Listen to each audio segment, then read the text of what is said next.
இப்போ திருச்சியில் இருக்க பழைய இரும்பு காவேரி பாலம் உண்மையாகவே முதலாக கட்டப்பட்ட பழைய காவேரி பாலம் கிடையாது. 1837 காவிரி ஆற்று மேலே பிரிட்டிஷார் பாலம் கட்ட முடிவு பண்ணுறாங்க. ஆனால் 1845 இந்த பணியை தொடங்குறாங்க.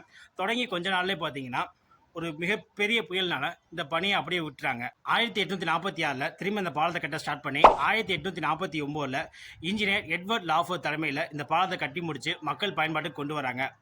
இந்த பாலத்தை 1750 காலகட்டத்தில் திருச்சியை பிரிட்டிஷ் ஆட்சி காலத்துக்கு கீழே கொண்டு வந்து பாதுகாத்த கேப்டன் டால்டன் கீல்பேட்ரிக் போன்ற பிரிட்டிஷ் ஆர்மி ஆஃபீஸர்ஸ் நினைவு சின்னமாக இந்த பாலத்தை அறிவித்து அங்கே கல்வெட்டு வைக்கிறாங்க. 1854 இந்த பாலத்தோட வரைபடத்தை லண்டனில் வெளிவந்த இல்லஸ்ட்ரேட்டட் லண்டன் நியூஸ் பேப்பரில் வெளியிட்டிருக்காங்க.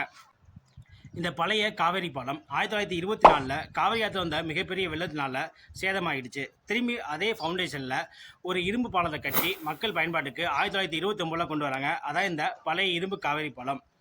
இன்னமும் இந்த பழைய இரும்பு காவேரி பாலம் திருச்சியோட ஒரு அடையாளமாக இருக்குது.